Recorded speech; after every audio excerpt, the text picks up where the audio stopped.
السلام علیکم، welcome to my channel novel lab voice. تمام ویڈیو اپڈیٹس کے لیے میرے چینل NLV کو سبسکرائب کر کے بیل نوٹیفیکیشن کو آن کر دیں۔ تو آئیے سنتے ہیں آج کی ویڈیو میں مریم کا خوبصورت ناول سنہری دھوپ کی مختصر کہانی۔ وہ 3 دن کی دلہن چھت پر اکیلی کھڑی تھی۔ اس کے لمبے اور گھنے بال کمر تک آئے ہوئے تھے۔ چہرے اور گردن پہ لمبی خراشیں تھیں جن سے رسنے والا خون وہیں جم کر کھرنٹ کی شکل اختیار کر گیا تھا۔ اچانک حویلی کے سامنے کھیتوں میں کھڑے اپنے شوہر پہ دلہن کی نظر پڑی جو ملازم کو ہدایت دینے میں مصروف تھا۔ دلہن کا دل بھر آیا اور اس پہ ہیجان کی کیفیت طاری ہوئی اور یکدم وہ چیخنے لگی۔ اس آدمی نے دیکھا تو قدرے چونکتے ہوئے لمحوں میں بھاگ کر چھت پر اس تک پہنچا اور نیچے لے جانے لگا۔ کیوں پاگل ہو رہی ہو عبیر؟ کیسا لہجہ تھا، کڑا، بیزار، سنگین، حالانکہ یہی لہجہ شہد ٹپکاتا تھا۔ زیادہ پرانی بات بھی نہ تھی، لیکن اب اس چہرے پہ کوئی نرمی اور ملائمت نہ تھی۔ اسامہ، میری بات کا یقین کریں، میری آپ سے پہلی شادی ہے اور میں باعصمت ہوں۔ آپ کو… اسامہ کے فولادی ہاتھ کے زناٹے تار تھپڑ نے عبیر کی بات مکمل نہ ہونے دی۔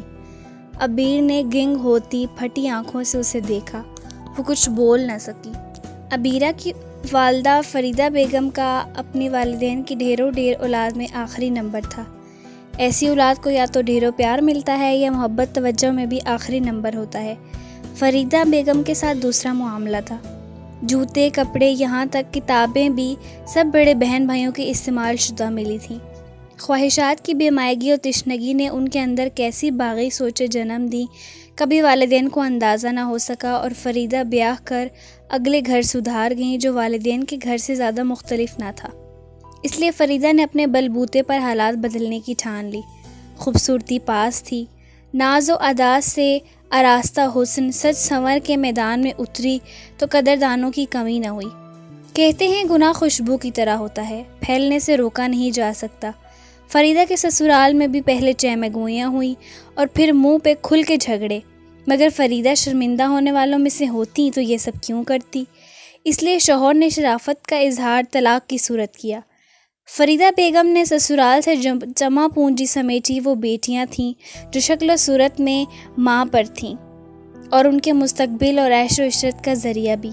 فریدہ بیگم خود جوان رہیں تو ان کے سراہنے والوں کی کمی نہ تھی اور انہی میں سے مسکین صورت آدمی سے نکاح کر کے طلاق یافتہ کا لیبل بھی اتار پھینکا اور معاشرے میں عزت سے جینے لگی۔ فریدہ بیگم کی 4 بیٹیاں بھی انہی پر تھیں۔ طرح دار راہ چلتوں کو منٹوں میں اسیر کرنا، بس یہ ایک عبیر ہی تھی کہ جس کے مزاج اور نیک راستی نے فریدہ بیگم کو پریشان کر کے رکھ دیا تھا۔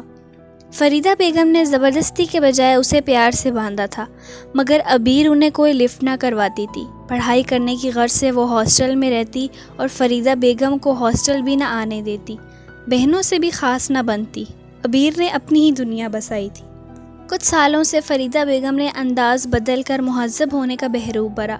امیر دولت مند خاندانوں میں بیٹی کا رشتہ طے کرتی اور سمجھدار بیٹی موقع ملتے سب سمیٹ کر لاتی اور لٹنے والوں کو ان کا نام و نشان بھی نہ ملتا۔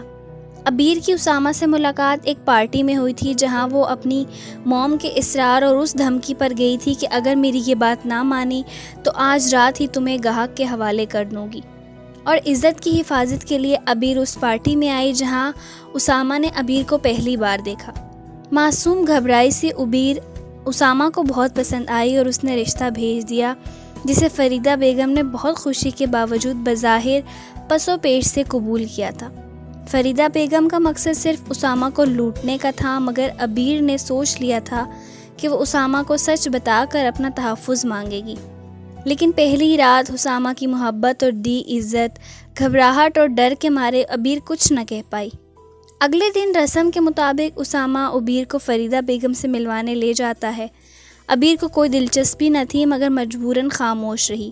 فریدہ بیگم بہانے سے عبیر کو کچن میں بھیجتی ہیں جہاں عبیر کی لالچی بہنیں اس سے پے در پہ سوال کرتی ہیں کہ تم نے کتنی معلومات لیں اب تک، اس کے اکاؤنٹس کے بارے میں، اور ہاں اسامہ سے دور رہنا، یہ نہ ہو آتے ہوئے تمہارے پیروں میں بچے کی زنجیر ہو۔ جلد سے جلد اپنا مقصد حاصل کرو، کیا پتہ کتنے دن ہو ادھر۔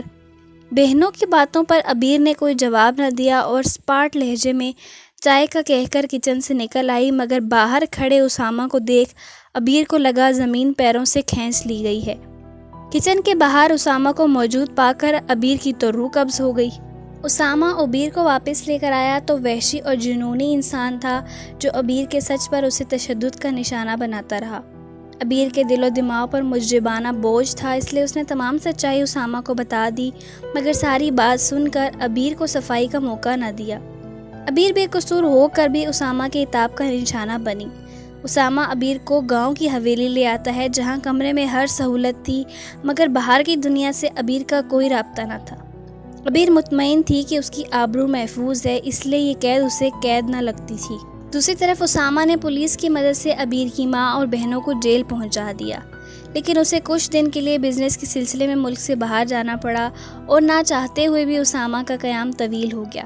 واپس لوٹنے پر اسامہ کو معلوم ہوتا ہے کہ فریدہ بیگم بیٹیوں سمیت رہا ہو کر تمام ٹھکانے بدل کر روپوش ہو چکی ہیں۔ اسامہ حویلی کار کر کے ابیر کا پتہ کر کے حیران اور مطمئن ہوا کہ وہ حویلی میں ہی تھی۔ اسامہ نے ابیر کو دل سے پسند اور محبت کر کے اپنی زندگی میں شامل کیا تھا۔ اسامہ کو سمجھ نہ آتا تھا کہ کرے کیا۔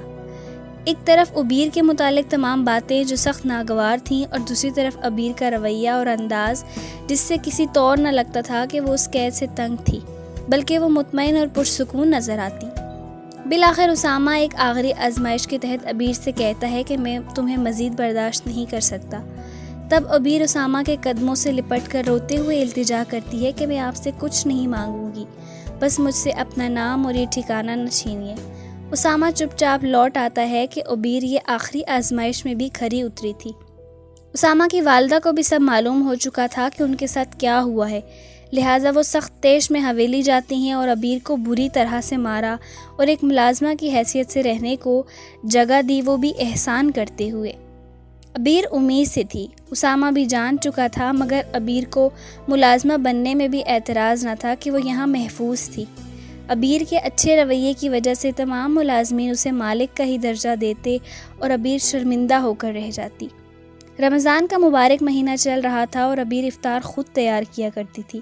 اسامہ کو اچانک حویلی میں دیکھ ابیر حیران تھی، جس نے بہت نرم انداز میں ابیر کا حال پوچھتے گال چھوا تھا۔ اس دن اسامہ نے خود ابیر کو افطار کروایا اور یہ بھی کہا کہ میں اللہ کی رضا کے لیے تمہیں معاف کر رہا ہوں، دعا کرنا میں قائم رہ سکوں۔ تم دعا کرو گی نا کہ رب تمہارے معاملے میں مجھے اعلیٰ ظرفی پہ قائم رکھے۔ ابیر نے پوری آمادگی سے سر ہلایا۔ ابیر کے دل میں ڈھیروں سکون اتر آیا۔ اس کی تمام دعائیں مستجاب ہوئی تھیں، بلکہ رب نے اوقات سے بڑھ کر اسے نوازا تھا۔